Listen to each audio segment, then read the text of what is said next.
ሰበር መረጃ ከሰሞኑን በሀገራችን ኢትዮጵያ በአማራ ክልል ውስጥ የተጀመረው ጦርነት አሁን ድረስ መቀጠሉ ታውቋል። በዚህ ውጊያ በተለያዩ ከተሞች ላይ ከፍተኛ ሰብአዊና ቁሳዊ ጉዳት መድረሱም ተገልጿል። የፖሊስ አዛዦች ከነ አጃቢዎቻቸው በፋኖ በደረሰባቸው ተኩስ ምክንያት ህይወታቸው ማለፉንም የመረጃ ምንጮቻችን አሳውቀውናል። በመቀጠል ሰሞኑን በአሜሪካ የተለያዩ ሀገራት ላይ የተጣለው ከፍተኛ ታሪፍ እንደ ኢትዮጵያ ላሉ ሀገራት ምን አይነት በረከት ወይም ምን አይነት ቅጣት ያመጣሉ? ሰላም ጤና ይስጥልን ውድ የቃል ሚዲያ ቤተሰቦቻችን እንደምሰነበታችሁ። የዛሬውን መረጃዎቻችንን ከመቀጠላችን በፊት ለዚህ ቻናል አዲስ ከሆናችሁ ሰብስክራይብ በማድረግ ይህንን ድንቅ ቤተሰብ እንድትቀላቀሉ በአክብሮት እየጠየኩኝ ይህንን ቪዲዮ ከመጀመራችሁ በፊት ላይክ፣ ሼር በማድረግ ለሁሉም እንዲደርስ እንድትተባበሩን በአክብሮት ጠየቅኳችሁ። እነዚህን ሁለት ርዕሰ ጉዳዮች በስፋት እንመለከታለን። አብራችሁን ቆዩ።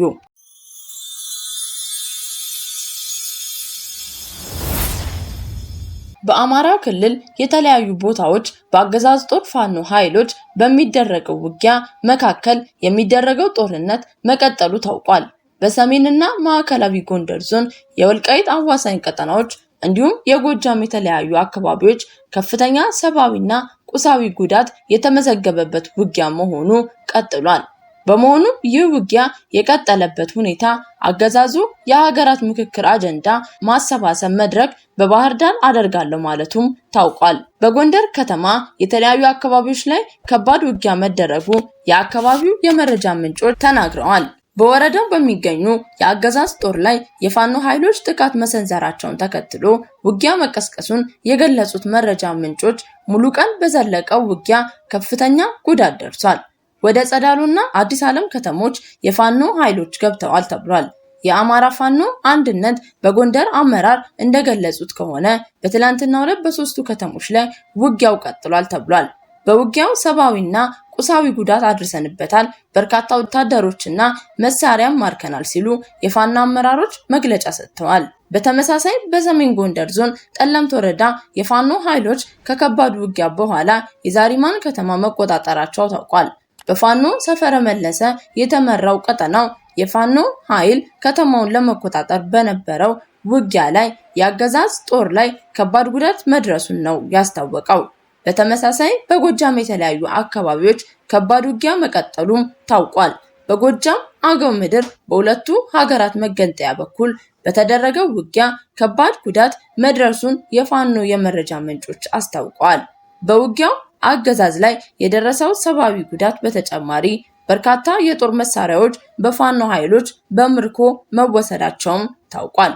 ከምስራቅ ጎጃም ዞን ደብረ ማርቆስ በመነሳት ለሰራዊቱ ሎጂስቲክ ጭኖ ወደ ስናግ ወረዳ ረቡ ከተማ ሲያመራ የነበረው የአገዛዝ ጦር ፋኖ ኃይሎች ገማን በተባለ ከተማ በተፈጸመበት ጥቃት ጉዞውን አቋርጦ ወደ ደብረ ማርቆስ መመለሱን ለማወቅ ተችሏል። በተያያዘም ደብረ ማርቆስ ከተማ በዛሬው ዕለት የአገዛዙ የፖሊስ አዛዥ ኢንስፔክተር ካሳውን በተተኮሰበት ጥይት መገደሉን ሲታወቅ፣ በተመሳሳይ በትላንትናው ዕለት አንድ አዛዥ ከነአጃቢዎቹ መገደሉም ታውቋል። በዚህም በሸዋ ቀጠና ምንጃር አካባቢ ለሁለት ተከታታይ ቀናት በተደረገው ውጊያ ከፍተኛ ሰብአዊና ቁሳዊ ጉዳት ደርሷል ተብሏል። በምንጃር ግድብ የተባለ አካባቢ በፋኖ ኃይል በተፈጸመው ጥቃት በርካታ ያገዛዙ ፖሊስና ሚኒሻ አባላት መገደላቸው የተለያዩ ምንጮች ይጠቁማሉ። በመቀጠል ሰሞኑን በአሜሪካ የተለያዩ ሀገራት ላይ የተጣለው ከፍተኛ ታሪፍ እንደ ኢትዮጵያ ላሉ ሀገራት ምን አይነት በረከት ወይስ ምን አይነት ቅጣት ያመጣል የሚለውን እስኪ እንመልከት። የካናዳው ጠቅላይ ሚኒስትር የትራምፕ ታሪፍን አስመልክቶ ሲናገሩ ይህ በእኛ ላይ የተሰነዘረ ቀጥተኛ ቅጣት ነው ሲሉ ነበር የተናገሩት። ፕሬዝዳንት ትራምፕ ረጅሙን ቅጥልጥል ታሪፍ ፊርማቸውን እያዞሩ በካሜራ ፊት ውሳኔያቸውን ይፋ አድርገዋል። አሜሪካ በኢትዮጵያ ላይ ኢምፖርት ኤክስፖርት ግብይት ላይ የበላይነት ያላት መሆኑ ይታወቃል። የንግድ ሚዛኑ ወደ አሜሪካ ያደላ መሆኑ ግልጽ ነው። ሆኖም በዚህ የፕሬዝዳንት ትራምፕ የሀገር ታሪፍ ውስጥ የኢትዮጵያ ስም መካተቱ ታይቷል። ኢትዮጵያ በዋነኛነት ወደ አሜሪካ የምትልከው እንደ ቡና ያሉ የግብርና ምርቶችን ሲሆን አሜሪካን ደግሞ የኢትዮጵያ አየር መንገድ የሚጠቀምባቸውን የአውሮፕላን መለዋወጫዎች፣ አውሮፕላኖችንና መሰል ቴክኖሎጂዎችን ወደ ኢትዮጵያ የምትልክ መሆኑ መረጃዎች ያመለክታሉ። ጥያቄ የሆነው መነጋገሪያ ከሆኑት ጉዳዮች መካከል አንደኛው አንዳንድ ሀገራት በአሜሪካ የንግድ የበላይነት ተወስዶባቸው ሳለ እንዴት በአሜሪካን ላይ የንግድ ብልጫ እንደተወሰደባቸው ሀገራት የዚህ ታሪፍ ሰለባ ይሆናሉ የሚለው ነው። ቀደም ብለን ጠቁም ለማድረግ እንደሞከርነው አሜሪካ ወደ ኢትዮጵያ ልካ የምታገኘው ገቢ ከፍተኛ ነው። ትራምፕ በአጭሩ ከአሜሪካ ጋር በንግድ ግንኙነት ውስጥ ያሉ ሀገራትን በዚህ የታሪፍ ማዕቀብ ውስጥ አካተው መጫን የፈለጉ ሆነው ይታያሉ። መነሻው የተባለው 10% ታሪፍ ነው። ይሄኛው መነሻ ነው የተባለው 10%። እናንተም ከጸበሉ ይድረሳችሁ አይቅርባችሁ በሚል እሳቤ የታደለ ይመስላል። 20፣ 30፣ 40 እያለ ወደ ቻይናና ካናዳ ደርሷል። አሁን የዓለም የንግድ ስርዓት እየተዋጠ ነው። ትራምፕ የተለመደውንና ለዓመታት የቆየውን የንግድ ስርዓት እያናወጡት ነው። በዚህ መሃል ይህንን ዓለም አቀፍ የንግድ ቀውስ እንዴት አድርጌ ለራሴ በጎ ትርፍ ልጠቀምበት ለማለት ጥጋቸውን ይዘው ሂሳብ የሚሰሩ አሉ። አሁን ባለው ሁኔታ ቻይና አሜሪካ ገበያ ውስጥ ያላትን ድርሻ በከፍተኛ ደረጃ ማጣቷ ጥርጥር የለውም። በዚህ መሃል በጂኦግራፊም ለአሜሪካም ቅርብ የሆነችውንና ልክ እንደ ኢትዮጵያ ሁሉ 10% ታሪፍ የተጣለባት ብራዚል በቻይና ሀገር እንዴት የአሜሪካን የገበያ እድል ለመጠቀም እችላለሁ በሚል ኢኮኖሚ ስሌት ውስጥ የገባች መሆኑ መረጃዎች ያመለክታሉ። ከቻይና 50% ታሪፍ አንጻር ብራዚል የተጣለባት 10% ታሪፍ በአሜሪካ ገበያ ውስጥ ከመወዳደር የሚያስችላትን እድል ያሰፋዋል። እናም የእያንዳንዱ ጥቅም ለሌላው እንደዚሁ የአንዱን ጉዳት የሌላውን ጥቅም ማዋለዱ ጥርጥር የለውም።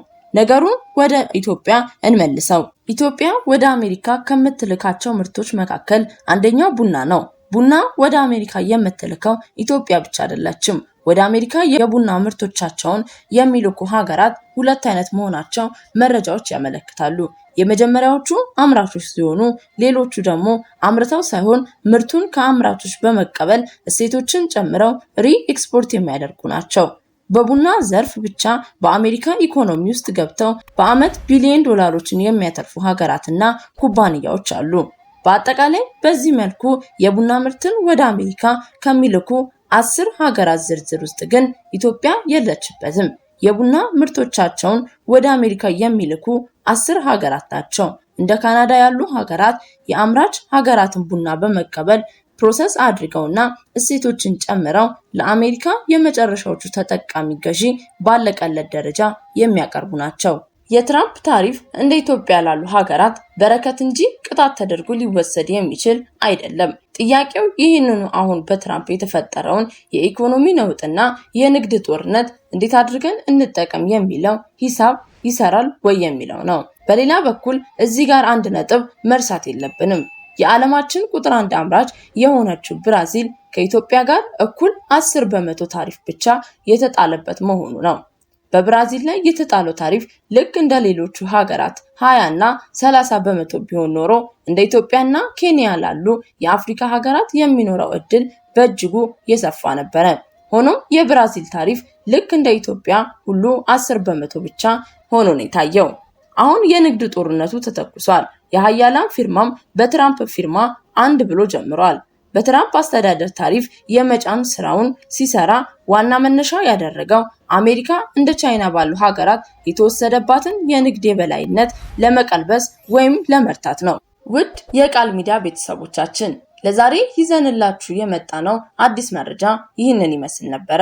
እስከ መርሃ ግብራችን ፍጻሜ ድረስ አብራችሁ ስለቆያችሁ ከልብ እያመሰገንኩኝ ሰናይ ጊዜን ተመኘው ከቃል ሚዲያ